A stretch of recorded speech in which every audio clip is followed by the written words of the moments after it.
A ver. Buenos días, mi nombre es Alexis Alcázar, soy residente de segundo año y hoy vamos a ver el tema de hemorragia gastrointestinal aguda, específicamente enfocándonos en la hemorragia de tubo digestivo alto. Vamos a iniciar con la clasificación. La clasificación de la hemorragia digestiva se puede clasificar de acuerdo a la topografía, por magnitud o por su clínico. De acuerdo a la topografía se puede clasificar clásicamente como hemorragia de tubo digestivo alto y hemorragia de tubo digestivo bajo, siendo la alta entre el sangrado que ocurre entre la boca y el ligamento suspensorio del duodeno o el ángulo de Treitz, y la hemorragia digestiva baja, la que ocurre entre la válvula ileocecal y el ano. Eso dejando un espacio físico que no está adecuadamente clasificado, que se encuentra entre el ángulo de Treitz y la válvula ileocecal, que está previamente o clásicamente se conoce como hemorragia digestiva oscura. Ha habido, no tan recientemente, pero ha habido varias recomendaciones para reclasificar esta clasificación topográfica de hemorragia digestiva. La más reciente es una del 2015 que utilizan en la NASA, en el cual No, hay un artículo de la Guía Europea del 2022 sobre endoscópica de Chuya también. Sí.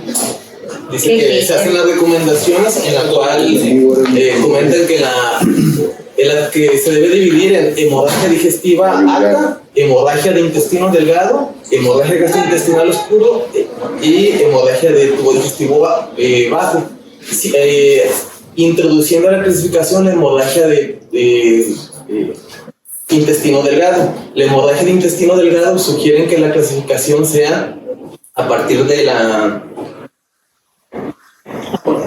ámpula de Vater y hasta el punto donde ya no se logra visualizar el sangrado por las técnicas endoscópicas más avanzadas. Esta nueva clasificación, de acuerdo a la topografía, se basa en recientes técnicas endoscópicas que han permitido ver más allá del ángulo de Treitz para poder determinar de dónde se origina la hemorragia digestiva, como es el caso de la cápsula videolaringoscópica y la endoscopia profunda.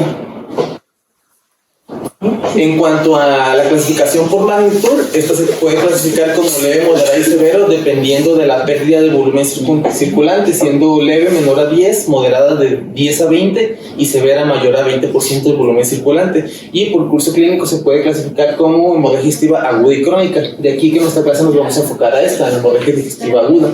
La hemorragia digestiva aguda es aquella que se presenta en un periodo menor de 3 días y que se caracteriza clínicamente por inestabilidad hemodinámica o sangrado digestivo evidente. Mientras que la crónica pues es sangrado clásicamente que dura más de 3 días, que clásicamente pues no se manifiesta con inestabilidad hemodinámica y que incluso se puede presentar con sangrado oculto. En cuanto al abordaje clínico, pues aquí es importante que los pacientes que nos lleguen tanto a nosotros como al departamento de urgencias o en piso para iniciar el abordaje de un paciente con sangrado digestivo alto, pues nos vamos a orientar mucho en la clínica. Dependiendo del tipo de dolor y si el paciente no tiene una inestabilidad hemodinámica profunda, la sintomatología nos puede llegar a orientar hacia qué tipo de etiología es la que nos está ocasionando el sangrado digestivo. Por ejemplo, en la úlcera péptica pues, se caracteriza por un dolor abdominal superior, úlceras esofágicas por edenofagia, reflujo gastroesofágico y disfagia, el desgarro de Mayer y West por vómitos, sacas o tos previo al inicio de la hematemesis. La hemorragia varicial o gastropatía hipertensiva portal lo vamos a encontrar típicamente en un paciente con ictericia, con asitis, manifestación abdominal por asitis, todas las características de un paciente con hepatopatía crónica. Mientras que en cuanto a pacientes que la etiología de la hemorragia digestiva fue ocasionada por malignidad, pues se van a encontrar pacientes con disfagia, saciedad temprana, pérdida de peso involuntaria o caquexia. Iniciando el abordaje, pues vamos a hablar de la fisiopatología del desarrollo de la varices esofágicas de una manera muy breve. La fisiopatología básicamente pues, se centra en hipertensión portal, que es ocasionado por un conjunto de pues de alteraciones intrahepáticas y extrahepáticas, siendo las alteraciones intrahepáticas daño hepático continuo, la distorsión de la arquitectura hepática, aumento de las defensas musculares, con alteraciones de tromboxano A1 y de neutrina A1, mientras que los factores daño extrahepático se encuentran la derivación portosistémica, la circulación esplénica, el aumento en la producción de óxido nítrico y una sobreproducción de factores de la angiogénesis. En cuanto a la hipertensión portal, pues esta se considera cuando existe un gradiente de presión venosa portal mayor a 5 milímetros de mercurio y el riesgo de que se desarrollen varices esofágicas se va a encontrar con este gradiente de presión venosa portal, se va a encontrar mayor a 10 milímetros de mercurio, mientras que el mayor riesgo de sangrado de estas varices esofágicas se va a encontrar con este gradiente sería mayor de 12. Y en cuanto al manejo crónico, pues una reducción del 20% de este gradiente de presión venosa portal va a reducir significativamente las complicaciones en los pacientes crónicos que ya se conocen, pues, varices esofágicas. Entonces, pues aquí lo tenemos, lo mismo que ya comenté, pero resumido. Se basa pues en daño intrahepático y daño extrahepático, todos ellos conjuntan en el desarrollo de varices esofágicas, que el riesgo de esta se va a encontrar cuando el gradiente de presión venosa portal se va a encontrar mayor de 10 milímetros de mercurio y esto nos va a propiciar el desarrollo de las varices esofágicas. Y en cuanto a los mecanismos de ruptura de estas varices esofágicas, pues vamos a encontrar que es cuando el gradiente de presión venosa hepática se encuentra mayor a 12, ya comenté previamente, también un tamaño varicial mayor de 5 milímetros, aumento de la tensión parietal con signos rojos, esto visto durante la endoscopía, infecciones y también acidosis descompensada. Todo esto nos puede propiciar mecanismos de ruptura de las varices esofágicas. Y la etiología, pues, más común, cirrosis. También va a haber etiologías extrahepáticas como trombosis venosa portal o esplénica o intrahepáticas, como pues son estas, por hepatitis, por alcohol, enfermedad de Wilson, similares como el síndrome de Chiari o una pericarditis conceptiva también nos puede propiciar el desarrollo de varices esofágicas. La clasificación de las varices gastroesofágicas, propiamente las varices esofágicas se pueden clasificar como varices esofágicas, varices gástricas y varices ectópicas, siendo las más comunes las varices esofágicas que se encuentran desde un 70 hasta un 80% de todas las varices esofágicas, las gástricas de un 20 a 30% y las ectópicas que van a ser las menos comunes.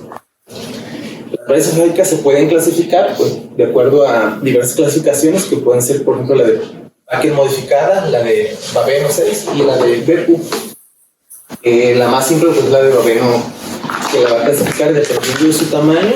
Son pequeñas, menores a 5 milímetros o grandes, mayores a 5 milímetros, que como ya vimos, las que son mayores de 5 milímetros son las que presentan de una manera más frecuente ruptura y propician el sangrado gastrointestinal superior. Y las de Bakken modificadas y las de Bepu, bueno, las de Bakken modificadas va a depender dependiendo de la localización en las cuales se encuentran en el tubo gastrointestinal superior, vistos por endoscopía, mientras que la clasificación de Bepu pues, se clasifica también de manera visual dependiendo del tamaño. Estas pues, ya son clasificaciones propias del endoscopista. Esta es la clasificación de Staring, que también nos clasifica las varices esofágicas dependiendo de la localización en la que se encuentra, viendo que las más comunes, que se encuentran hasta un 75%, son las que se clasifican como DOP1, que son estas que se encuentran aquí, en la parte, bueno, pegadas hacia la curvatura del estómago. Y pues estas son las que comúnmente más sangran. Esto fue en cuanto a la fisiopatología y la etiología de las varices esofágicas.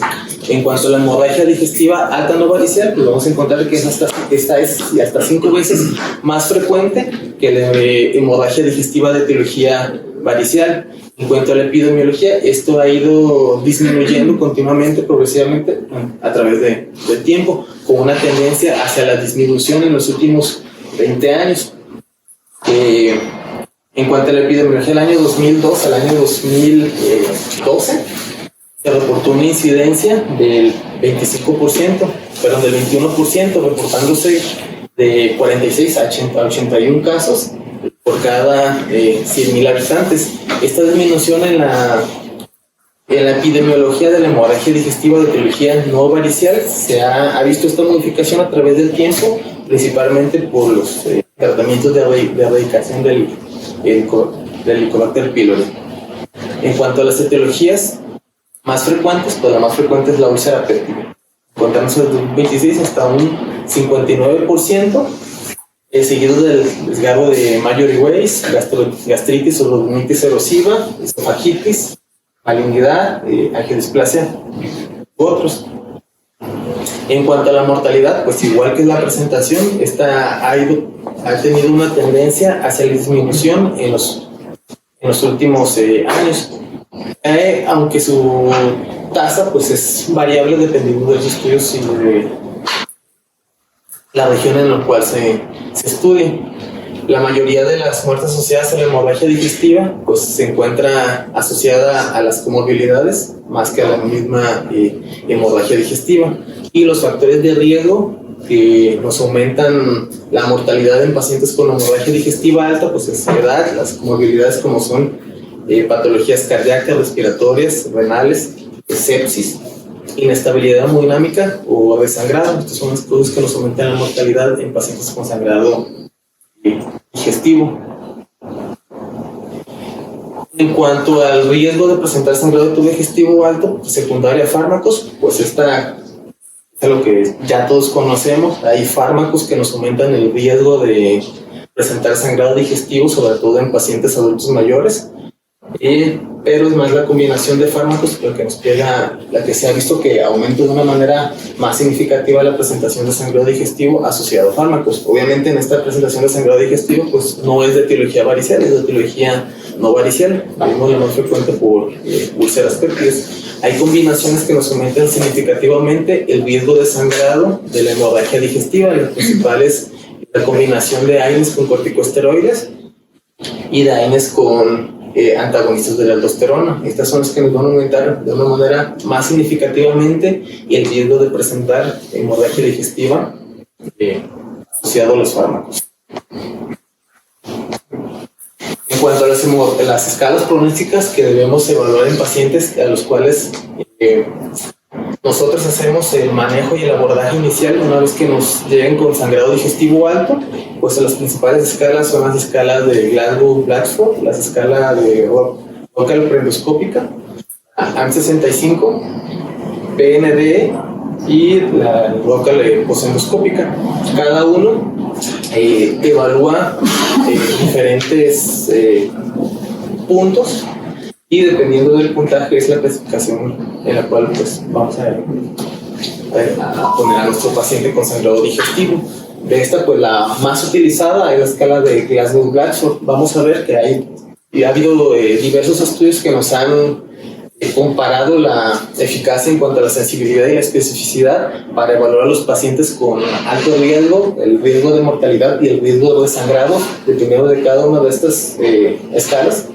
Las principales son las primeras tres, que son las que vamos a evaluar previo al manejo endoscópico.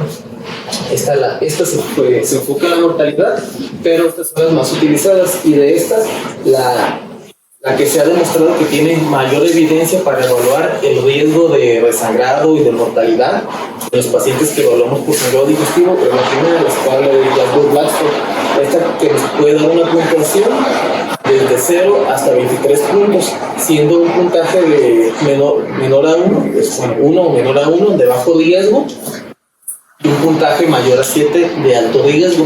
Pero vamos a ver que si nuestro paciente ya nos da un puntaje de 2 o más, pues ya es un paciente que amerita hospitalización, abordaje y, dependiendo del estado hemodinámico,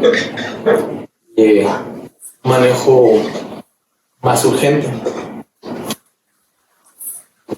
Esta es una tabla que nos compara la sensibilidad y la especificidad para evaluar el riesgo de los pacientes, de la clasificación de pacientes en alto o en bajo riesgo de cada una de las tres principales escalas. Y como vemos, pues la que tiene una mayor sensibilidad es la escala de Glasgow-Glass, que con una sensibilidad hasta 98.6%, seguida de la de vocal endoscópica de 95.6%. Y aquí vemos también la sensibilidad y especificidad para evaluar el riesgo tanto alto como bajo en los pacientes que estamos evaluando por sangrado digestivo. Vemos que la escala pronunciada que tiene mayor sensibilidad para la evaluación del riesgo de nuestro paciente, la escala de Glasgow con sensibilidad de arriba del 98%, en estos estudios en los cuales se ha hecho la comparación, mientras que la escala de IM65, pues la sensibilidad es bastante pobre comparado con las dos escalas previas, con la de vocal y con la de Glasgow-Glass, y no se recomienda su uso porque no nos clasifica correctamente hasta el 20% de los pacientes con alto riesgo. Entonces nos llega nuestro paciente con hemorragia digestiva, que puede iniciar en cualquier paciente que tengamos nosotros aquí ingresado en unidad de cuidados intensivos, o un paciente que llega propiamente por el sangrado digestivo al departamento de urgencias o que inicia con sangrado en su hospitalización en piso. Entonces lo primero que debemos de hacer es hacer una evaluación rápida, ver primero evaluar la estabilidad hemodinámica de nuestro paciente, hacer la evaluación con las escalas pronósticas. Como ya comenté previamente, pues la escala de Glasgow-Glass es la más recomendada. Si nuestro paciente tiene un puntaje bajo de 0 a 1, no es necesario una hospitalización y se puede volver una alta temprana. Si tiene un puntaje mayor de 2 puntos, hay que ver la estabilidad hemodinámica de nuestro paciente. Si nuestro paciente está estable hemodinámicamente y ya tiene un puntaje mayor a 2, pues ya es un paciente candidato para llevar a cabo la endoscopía. Sin embargo, si nuestro paciente se encuentra hemodinámicamente inestable, la endoscopía aquí, aunque sí se debe realizar y no es prioritaria, no es tan urgente hasta posterior a iniciar el manejo inicial de estos pacientes y una reanimación adecuada. Si nuestro paciente está hemodinámicamente inestable, lo que primero que debemos hacer es hacer el manejo orientado hacia la reanimación de nuestro paciente, debido a que el 70 al 80% de las hemorragias gastrointestinales superiores se detienen de manera espontánea o se autolimita. Esto nos hace que la endoscopía, aunque sí se debe realizar, no tiene urgencia o prioridad en las primeras horas cuando nuestro paciente inicia con sangrado digestivo. Vamos a ver más adelante estudios que han comparado la prontitud en la cual se realiza la endoscopía en pacientes con sangrado digestivo, cuando esta endoscopía se realiza de una manera urgente, que es en las primeras 6 horas, o cuando esta endoscopía es prioritaria pero no es urgente, se puede realizar posterior a las primeras 6 horas, o cuando se realiza horas posteriores, y la comparación con ciertos puntos como el riesgo de desangrado y la mortalidad en la cual se realiza la endoscopía en estos pacientes. Entonces, pues aquí lo importante es primero la evaluación inicial y la reanimación, y posteriormente ya evaluar la necesidad de la endoscopía dependiendo de las condiciones de nuestro paciente. Entonces, el manejo inicial, pues primero es la reanimación. Como ya vimos, pues un Glasgow menor de 1, pues nuestro paciente no requiere, si no está hospitalizado, no es un paciente que amerita hospitalización, o si está hospitalizado, por eso se puede evaluar una alta temprana. Lo primero que debemos de evaluar a nuestros pacientes es el estado hemodinámico y el compromiso de la vía aérea para iniciar la reanimación inicial. La reanimación inicial la vamos a hacer de una manera inicial con líquidos intravenosos, como ya le hemos visto previamente en nuestras clases de reanimación con líquidos. y de manejo de paciente. Bueno, si dependiendo, si nuestro paciente está en estado de un choque hipovolémico, pues dar el manejo prioritario de un paciente con choque hipovolémico, hacer una reanimación, ver cómo se encuentra la vía aérea, si se encuentra una vía aérea permeable, si no está comprometida. Si está comprometida, pues es protección de la vía aérea. Realmente iniciar pues, la reanimación inicial con líquidos, como ya lo hemos visto. Existen recomendaciones de que esta reanimación con líquidos pues, debe ser de acuerdo a lo establecido en las guías similar a los pacientes con hemorragias, tratando de evitar una sobrereanimación hídrica, esto por el riesgo de una posterior coagulopatía asociada a la reanimación. Si nuestro paciente tiene compromiso hemodinámico, pues al mismo tiempo que iniciamos la reanimación inicial con líquidos intravenosos, se deben de tipificar, cruzar al paciente para iniciar la transfusión de hemoderivados. De esto, en cuanto a la transfusión de hemoderivados, pues ha habido estudios que han evaluado pues, estrategias liberales o estrategias más restrictivas para evaluar pues, las metas a las cuales debemos de llevar a nuestros pacientes con hemorragia digestiva, o qué tan estrictos debemos de ser con la reanimación y la transfusión de hemoderivados, siendo estos estudios que nos evalúan la mortalidad y el riesgo de desangrado dependiendo de las metas que tengamos, una meta liberal o una meta restrictiva. Siendo una meta pues, liberal, si nuestro paciente no tiene inestabilidad hemodinámica, llevarlo a una meta de hemoglobina mayor a 7. Y si es un paciente con antecedente de una cardiopatía o un paciente que va a requerir intervención quirúrgica, pues llevar esta meta de hemoglobina a 8.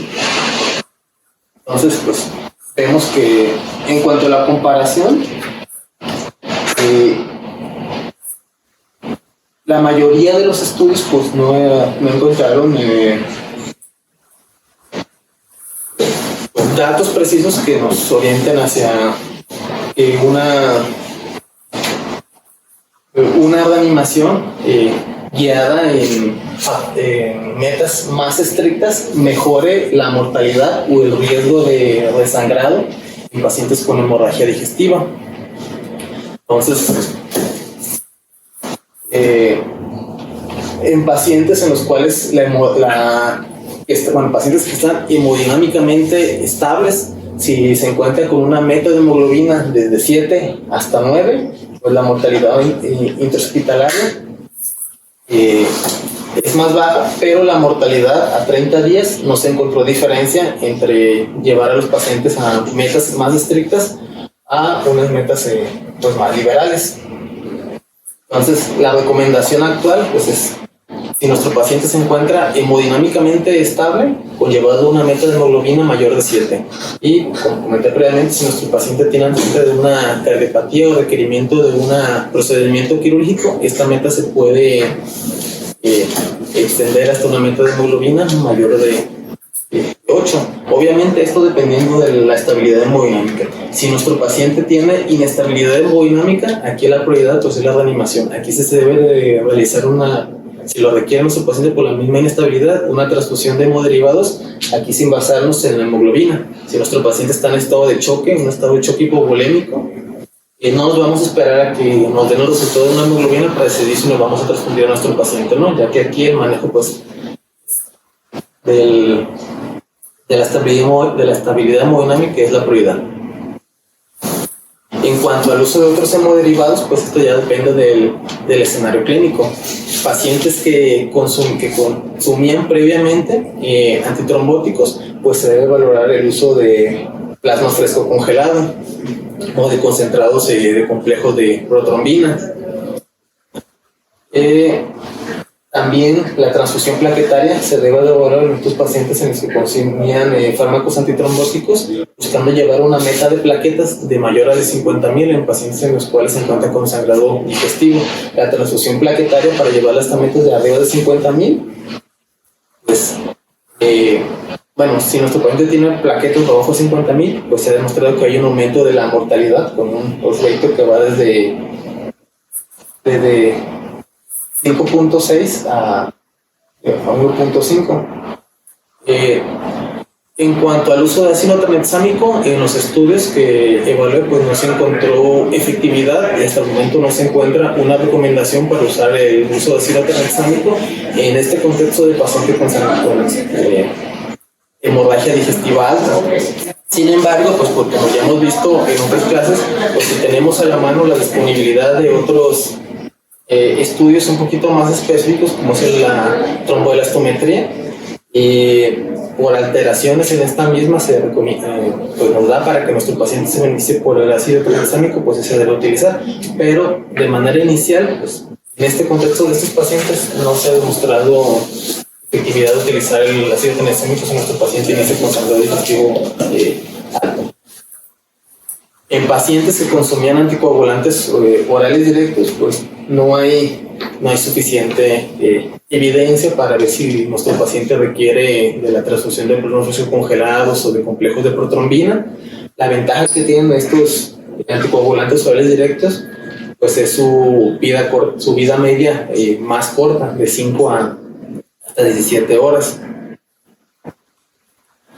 Y el dabigatran y el idarizumab pues están aprobados, aunque no están estudiados en el hemorragia de tubo digestivo alto. Entonces hasta el momento no hay evidencia de si se debe utilizar o no, pero pues como ya vimos, si tenemos a la mano estudios más específicos como la estometría, pues podemos guiar la reanimación tras hemoderivados de acuerdo a estos estudios. Pacientes que consumían previamente el inicio del sangrado digestivo antagonistas de vitamina K, pues en esto sí se va a utilizar el uso de plasmaferios congelados o de cloroprecipitados más vitamina K. Aquí la meta en estos pacientes es conseguir que se llegue a un INR menor de 2.5 previo a la endoscopía. Y pues la meta de plaquetas, pues, como ya vimos, es mayor de 50,000. Esto en cuanto al manejo de hemoderivados y hemocomponentes en pacientes con sangrado digestivo. En cuanto al uso inhibidor de bomba de protones, pues esta es la única evidencia que se tiene, es en contexto de pacientes en el cual la etiología de la hemorragia digestiva es de etiología por úlceras pépticas. No tiene evidencia en otro contexto de otras etiologías que propician otras etiologías que ocasionan el sangrado digestivo alto. Y pues en este contexto de pacientes con hemorragia digestiva de etiología por úlceras péptidas, pues su uso preendoscópico puede reducir la proporción de estigmas con sangrado reciente y la disminución de la necesidad de realizar nuevos procedimientos endoscópicos. Su uso como tal no reduce el riesgo de resangrado ni la necesidad de tratamiento quirúrgico si el paciente requiere tratamiento quirúrgico y no impacta en la mortalidad. Este es el estudio que la mayoría conocemos, que evalúan el uso de inhibidor de bomba de protones en el contexto de pacientes con hemorragia de tubo digestivo alto de etiología por úlceras sépticas, que evalúan la administración en bomba de infusión continua y la administración de este fármaco en bolas. No hay evidencia de que uno sea mejor que otro. Si no tenemos a la mano, pues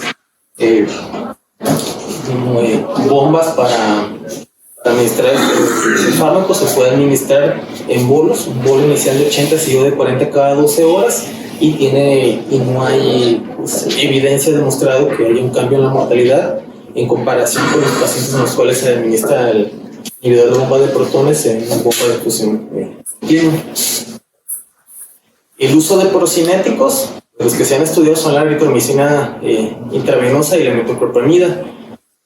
La única utilidad que tiene el uso de procinéticos en pacientes con sangrado digestivo es previa endoscopía, y su única utilidad es para mejorar la visualización del endoscopista al momento de realizar el procedimiento quirúrgico. No tiene ningún cambio en la mortalidad, no tiene ningún cambio en el riesgo de resangrado, es únicamente para ayudar a propiciar el vaciamiento gástrico para que el endoscopista tenga una mejor visualización al momento de realizar el estudio. Si tenemos nuestro paciente ingresado con hemorragia digestiva, que ya está programado para hacerse una endoscopia, o en el cual se va a realizar una endoscopia prioritaria, sí se puede pues administrar los procinéticos. La eritromicina, pues que es la que está más estudiada y es la que sí se ha demostrado que tiene un impacto significativo en la mejoría de la visualización durante la endoscopia. Se debe administrar una infusión de 250 miligramos de eritromicina de 30 a 120 minutos para el procedimiento. Si a nuestro paciente le van a realizar su endoscopia, por ejemplo, mañana, no hay ningún beneficio que iniciemos la administración de los procinéticos desde un día antes o con horario. Simplemente se debe realizar la infusión de 30 a 120 minutos por el procedimiento. Y pues como ya dije, pues mejora la visualización para el endoscopista, no tiene impacto ni en el sangrado ni en la mortalidad. En cuanto a los fármacos vasoactivos que se utilizan en un paciente con sangrado digestivo, estas las que se han evaluado, pues es somatostatina y su análogo la crótida y la terlipresina. Esto pues propiamente el manejo de estos fármacos vasoactivos es únicamente en los pacientes con sangrado digestivo alto de etiología varicial. Pero también se ha estudiado y se ha visto, de hecho hay recomendaciones en el sumario de virtud de que sí hay cierto contexto en el cual se puede evaluar el uso de crótido o de terlipresina en pacientes por hemorragia de tubo digestivo alto de etiología no varicial. Pero, pues básicamente el mayor beneficio se ha demostrado en etiología varicial. Esta se debe utilizar ante la sospecha de hemorragia por varices en los pacientes. La que está más estudiada pues es la crótida, en que se administra con un bolo intravenoso de 50 microgramos seguido de una infusión continua de 50 microgramos por hora. Aquí pues me parece que no tenemos, pero pues tenemos terlipresina, que también está evaluada en la etiología de pacientes con sangrado de tubo digestivo de etiología. ¿Sí tenemos? Aquí yo no usaba el uso. No, pero normalmente el manejo de las fístulas de alto gasto en un uso pues crótido y sinavigo.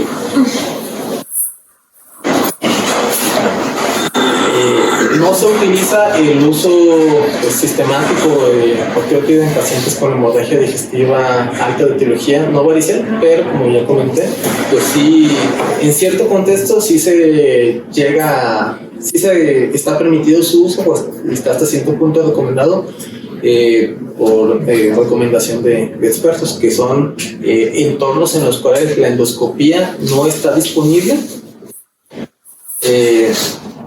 Y pues no sabemos la etiología de sangrado digestivo en nuestros pacientes, pues está bien administrar pues, los análogos de la somatostatina en pacientes con sangrado digestivo. Pero pues, su uso está más limitado y se ve más en pacientes en los cuales la etiología del sangrado digestivo alto es de etiología varicial.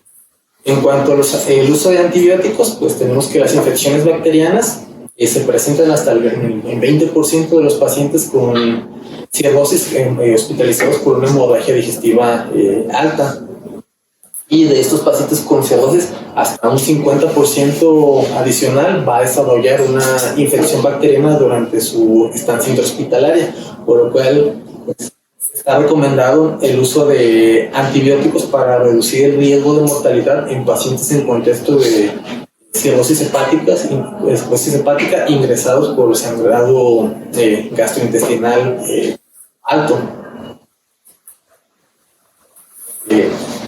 Puede ser de etiología varicial o no varicial. Aquí no está únicamente que tiene que ser tal etiología para que nuestro paciente se beneficie del uso de antibióticos.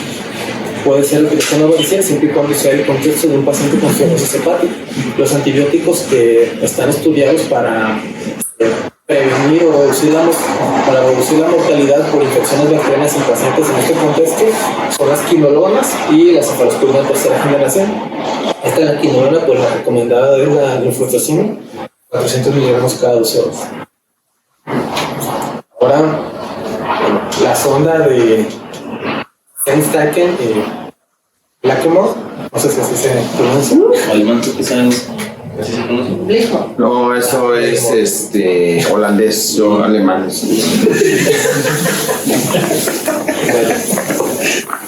Esta sonda, si la tienes a la mano, si nuestro paciente empieza con un centro digestivo alto, profuso, con inestabilidad hemodinámica, pues está recomendado su uso para la contención y el taponamiento, la contención con compresión de las raíces esofágicas para tratar de limitar el sangrado digestivo, mientras al mismo tiempo hacemos la reanimación hemodinámica que requiere nuestro paciente.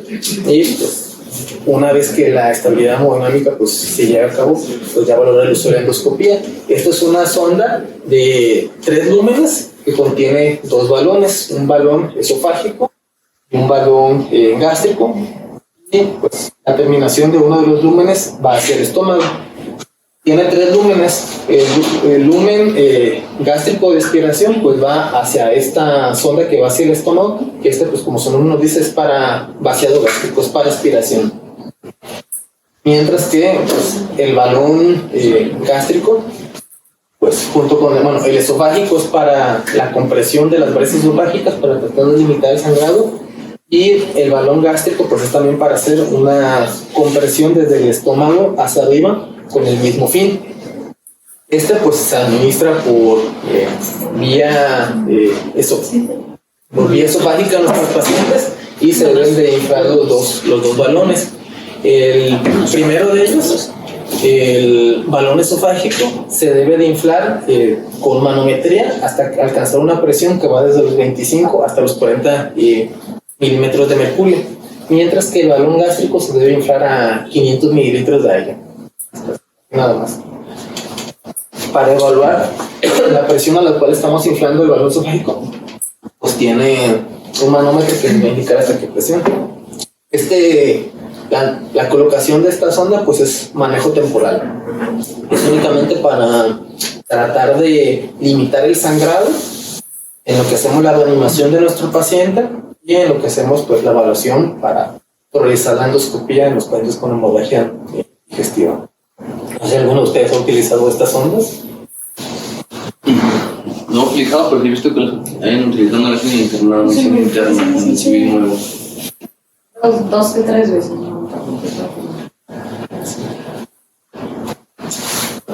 Ahora, en cuanto al Pues manejo, un 40% solamente de las hemorragias no puede limitar con esa sonda. Fútil, pero sin duda. Normalmente el escenario del paciente siempre es la sonda, como dice el Ramoncito, es ojo de buen cubero, tener mucha fe en que va el balón para el sangrado donde está, pero el paciente al fin y al cabo como se terminó falleciendo. Y bueno, vi otro caso similar en urgencias, ese no era balón, era un paciente que está sangrando, lo mandaron a una endoscopía, le ligaron y se acabó el sangrado.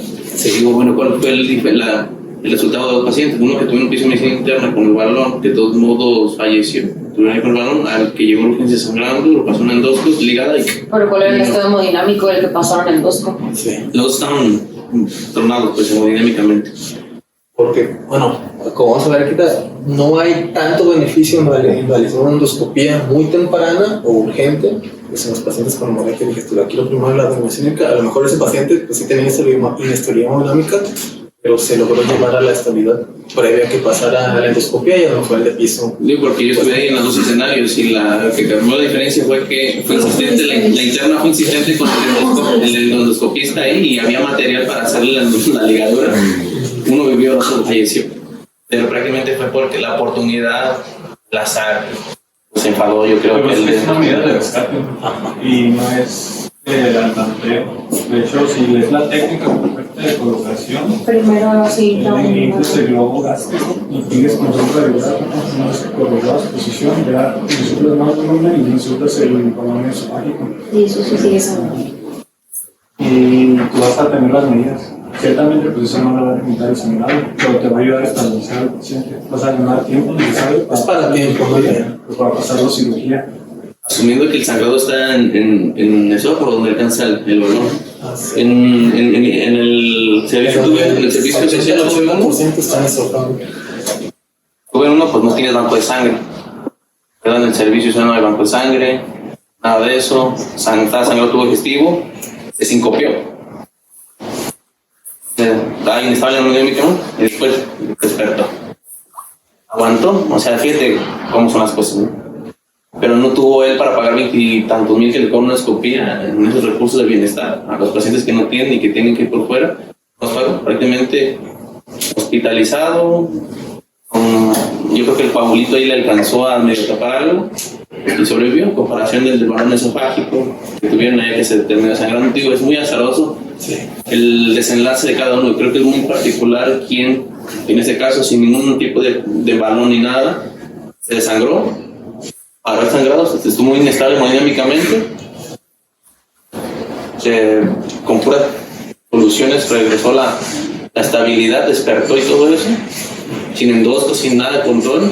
Si fue de alto, a lo mejor un rachito se iba a caer igual. Pero acá el misil interna se intentó estabilizar con balón, asumiendo que el sangrado estaba en el esófago y lo demás. No jaló.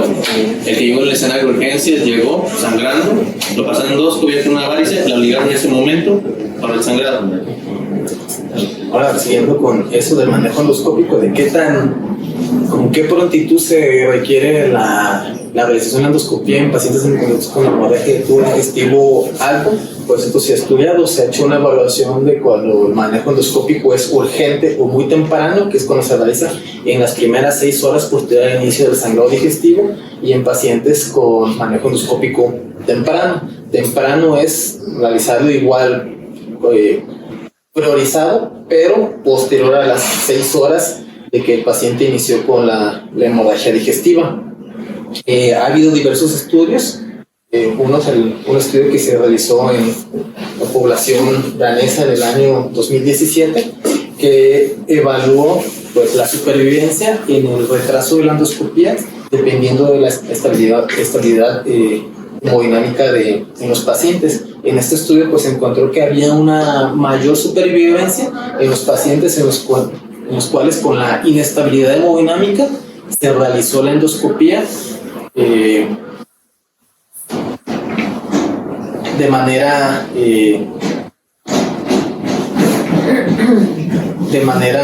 temprana, y en pacientes hemodinámicamente estables hubo una mejoría en la supervivencia con un retraso en endoscopía.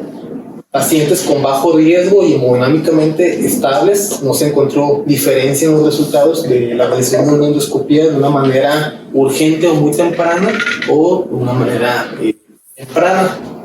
Este es otro estudio que creo que mencioné, fue realizado en población danesa en el año 2017 y este fue realizado en el año 2020. Este fue publicado en el New England Journal of Medicine. Este también evaluó los puntos finales de supervivencia. Bueno, el principal punto que se evaluó fue la mortalidad y la supervivencia, dependiendo del tiempo en el cual se realizó la endoscopía en el contexto de un paciente con hemorragia digestiva. Pues aquí hacen otra vez esa clasificación dependiendo si es endoscopía de urgencia o muy temprana y endoscopía pues, tardía. La endoscopía de urgencia pues en las primeras 6 horas, la endoscopía temprana posterior a las primeras 6 horas del inicio del sangrado, pero previa a las 24 horas, y la endoscopía tardía posterior a las 24 horas. Y pues eso hizo aquí una evaluación en estas graficando la mortalidad. Se me fue el nombre de la gráfica. La gráfica de Kaplan-Meier, pero pues como ya mencionado previamente, en la gráfica de Kaplan-Meier todas las mortalidades siempre se ven diferentes. Esto pues a través de esto pues es propiamente porque pues la evolución normal del tiempo, en el cual pues aquí vamos a ver que sí se ve que hay una diferencia en cuanto a la mortalidad dependiendo de con qué prontitud se hizo la endoscopía. Aquí pareciera que los pacientes en los cuales se realizó la endoscopía de una manera urgente, es decir, en las primeras 6 horas, tiene una mortalidad mayor en los cuales se hizo la endoscopía de manera temprana. En cuanto al riesgo de la mortalidad o el riesgo de muerte o el riesgo de un resangrado, en ambos, pues aquí viendo las gráficas de Kaplan-Meier, pues se ve que la endoscopía de manera urgente en las primeras 6 horas, pues aumenta la mortalidad y no mejora el riesgo de resangrado. Ya haciendo pues una evaluación un poquito más precisa dependiendo del intervalo de confianza y del P, pues podemos observar que el intervalo de confianza para evaluar la mortalidad en la prontitud en la que se realizó ambas endoscopías, pues rebasa la unidad, pasa la unidad, una P no significativa de 0.34. Entonces, en pacientes con hemorragia de tubo digestivo que se clasificaron como de alto riesgo por un puntaje mayor de 2 en la escala pronóstica de Glasgow-Blatchford, no se encontró una mejoría o una diferencia en la mortalidad de realizar una endoscopía de manera muy temprana a una endoscopía de manera temprana. Es decir, no hay necesidad de realizar la endoscopía, nos llega el paciente, está sangrando, rápido que pasa la endoscopía, no hay necesidad porque no hay una mejoría en cuanto a la mortalidad, si nos podemos esperar hasta posterior a 6 horas y nos da tiempo para hacer una reanimación adecuada, tanto de líquidos intravenosos como de una transfusión de hemoderivados. En estos pacientes, pues obviamente sí se debe de priorizar la realización de la endoscopía, pero no hay necesidad de hacerlo de está sangrando rápido, llévenlo a endoscopía. No hay que hacer una reanimación pues, adecuada, nos podemos esperar hasta 6 horas y pues por la clasificación de alto riesgo sí se va a realizar en las primeras 24 horas, pero no hay una mejoría en cuanto a la mortalidad si lo hacemos de manera muy temprana antes de las 6 horas, así nos esperamos más de 6 horas y antes de 24 horas para iniciar el manejo endoscópico en estos pacientes.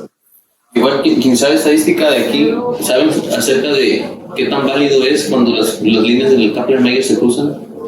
O sea, cuando se empalman las líneas. Sí. ¿Sabes algo? Porque lo había comentado una vez la doctora Valderas que pierden completamente la utilidad si las líneas se cruzan. De Kaplan-Meier no sé. Por lo menos a mí salió una así. En mi tesis digo, no, eso no vale porque pasa eso. Pero no sé si ahora de Ahí se cruzaron, pues lo que viene es a través del tiempo, ¿no? Ahí se nos está contando 20. Entonces a veces nos está contando. porque No, pues es que ahí está diciendo el número de días, tú la estás viendo hasta el final. Pero no existe lo que no queremos, nosotros queremos ver hasta el final. digo, la pregunta es quién sabe de estadística, ¿no? O sea, sinceramente, Se cruzan las estadísticas significativas. si se cruzan las líneas de Kaplan-Meier, el resultado al final, ¿cuál sería? Hay diferencia significativa de pasar las primeras 6 horas a esperarnos hasta 24 horas. Bueno, en cuanto a el manejo que le dan, pues esto ya es un poco más de endoscopia, entonces vamos a ir más rápidos. Si es sangrado pulsopéptico, pues durante la terapia endoscópica pues se pueden hacer inyecciones de adrenalina, terapia termal, hemospray. Si es un paciente con alto riesgo, pues está recomendada la administración de adrenalina más una segunda modalidad de hemostasia. Puede ser cualquiera de estas previas. Esto pues ya lo realiza el endoscopista. El uso de la doble terapia de adrenalina con cualquiera de estas modalidades de hemostasia pues va a disminuir el riesgo de resangrado, la necesidad de tratamiento quirúrgico. Sin embargo, no impacta directamente en la mortalidad de los pacientes de hemorragia digestiva de etiología de causa ulcerosa. En cuanto a la hemorragia de causa no ulcerosa, una de estas es el desgarro de Mayer-West. Esta generalmente es autolimitada, pero el manejo endoscópico sí se puede realizar cuando el paciente pues continúa todavía con el sangrado, puede ser con hemoclip o ligadura con banda. En cuanto a los pacientes con anormalidades vasculares, como los pacientes con varices básicas, pues lo que está recomendada es la termoterapia, que puede ser con coagulación con argón, terapia con láser o radiofrecuencia, o en caso de estas lesiones de Violafoy, pues está recomendada la terapia mecánica, hemoclip y la ligadura de bandas.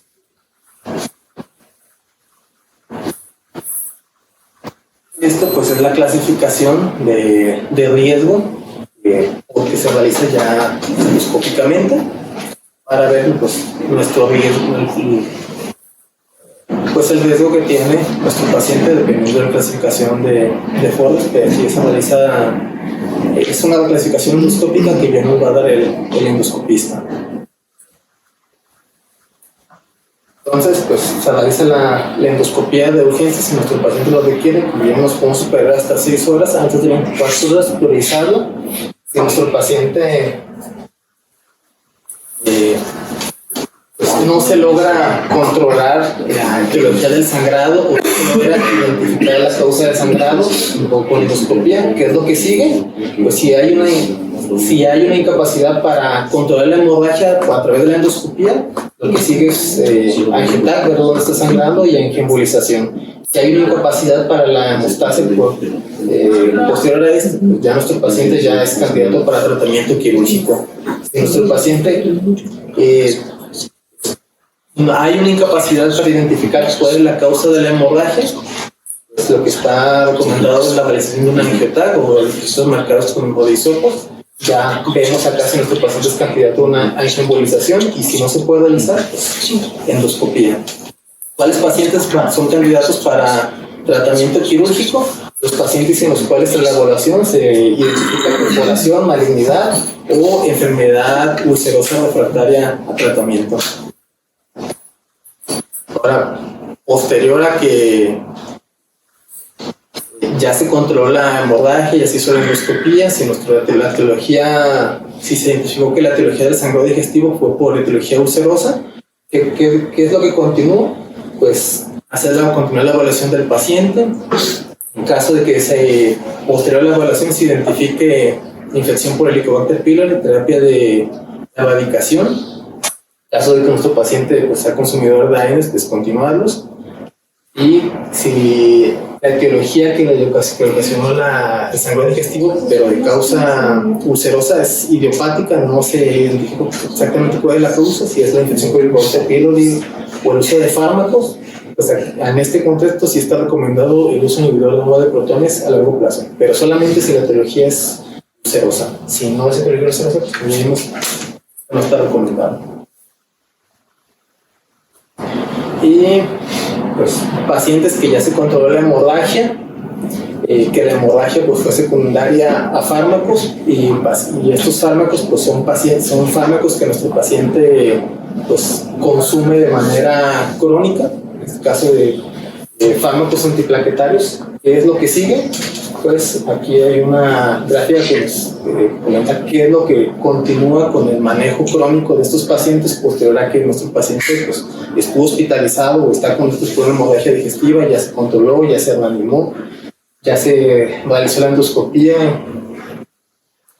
Dependiendo de la clasificación que se le dio del sangrado, la evaluación endoscópica de FODAS, pues si fue un FODAS de 1 a 2B y la endoscopía fue exitoso y las agentes antiplaquetarios son para prevención primaria, pues se pueden continuar los mismos con una reevaluación periódica. En caso de que los agentes antiplaquetarios sean para prevención secundaria, aquí se debe de evaluar si nuestro paciente está consumiendo aspirina para prevención secundaria. Esta se puede reanimar del 3.er al 5.º día si la calificación fue de bajo riesgo de 1 a 2B. Y en caso de que nuestro paciente tenga una terapia antiplaquetaria dual, se puede reiniciar igual del 3.er al 5.º día únicamente la aspirina, y pues ya debe de evaluarse pues, el cardiólogo dependiendo de lo que estaba consumiendo la terapia antiplaquetaria para prevención secundaria antes de poder reiniciarse el segundo fármaco antiplaquetario. Y con recomendaciones de cómo iniciar. Pero pues esto ya es posterior. Si tengan alguna duda o pregunta.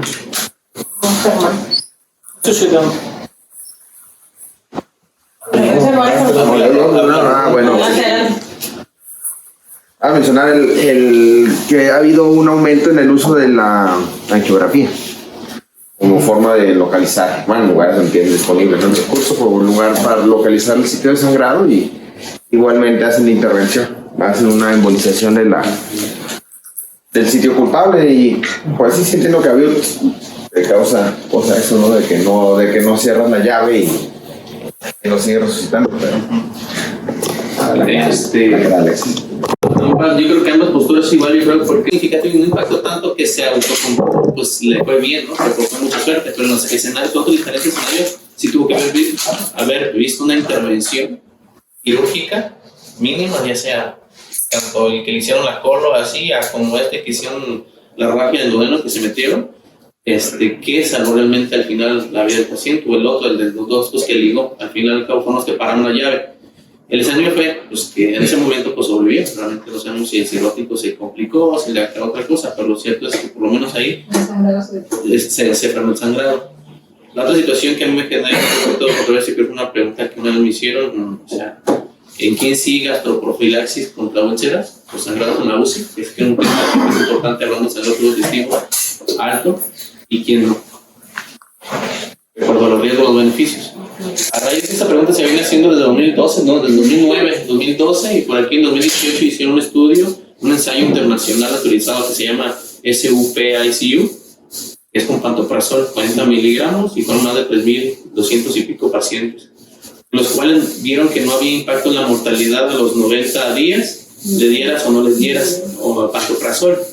En los resultados secundarios, obviamente hubo subgrupos y lo demás, los cuales sí hubo una diferencia estadísticamente significativa entre si utilizaban pantoprazol en cuanto a sangrado significativo contra no significativo, que fueron 2.5% para el pantoprazol contra 4.2% contra el placebo.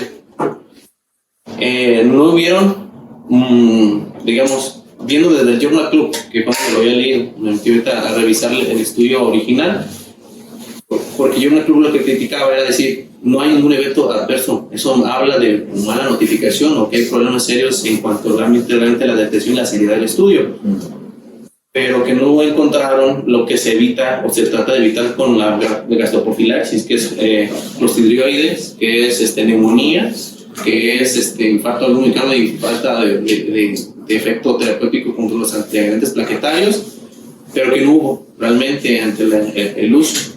Lo únicamente lo que se vieron más o menos una diferencia estadísticamente significativa fue en aquellos que tienen un SAPS-2 arriba de 53 puntos y que había también ingreso médico quirúrgico. Depende de los pacientes si era médico, era quirúrgico. Al final, el intervalo de confianza hacía que no fuera significativo. O sea, esa P, que al momento que destacaba que había una diferencia estadística, al momento de meterlo contra una asociación, no se asociaba hacia el riesgo o hacia el beneficio con una medida de asociación. Obviamente de ahí dijeron, pues se vinieron varias cartas al editor, que fue lo último que estaba checando, y los cuales dicen, bueno, es que también el pantoprazol, hablando en potencia de los IBPs, es el que tiene menor potencia, que es comparable con el omeprazol. Si tú le das 40 de pantoprazol, es como si estuviera dando 9 de omeprazol, de acuerdo a la cantidad, al nivel de pH, a la supresión de pH en el estómago, en lo cual, o sea, para lograr un pH por arriba de 4 de manera sostenida, y hay otros que depende de la dosificación. El uso de pantoprazol en el estudio se limitó a 4 días, que son las cosas como que le achacan de que no se vieron todos esos cambios tan potentes del IBP, tanto en sangrado como tanto en los efectos adversos, por una cuestión de medicamento. Y fue lo que hice, comparando que los pacientes que tienen un sangrado significativo o mayor del estómago, o sangrado digestivo alto o de manera significativa, la mortalidad ronda el 40%, por lo cual ellos asumen, se justifica que en ciertos pacientes o ciertos escenarios, ventilación mecánica, choque séptico, inestabilidad hemodinámica, coagulopatía, definida con estudio, el INR 1.5, plaquetas por debajo de 50 o el PT arriba de 20 segundos, como tal también enfermedad hepática, enfermedad renal en reemplazo renal, podrían ser, o aquellos que llevan terapia antiplaquetaria dual, podrían ser los que mayor se benefician de acuerdo al riesgo del beneficio, ¿no? Respecto a la mortalidad, que sí fue la única que en el estudio no fue significativa, pero que asumiendo de que como el sangrado fue menor con lo de pantoprazol, hablando de esa potencia, y viendo que la mortalidad puede ser hasta el 40% en caso de presentarse, dicen, pues yo creo que solamente el grupo que se puede beneficiar es eso. Se criticó porque tampoco no se mencionó el tipo de aporte en terapia, si estaban con dieta o no, que creo que son factores muy importantes de no ignorarse en ese sentido, en ese escenario. Y por último, un comentario. Una desayuno, ¿no? Ah, sí, sí, dice.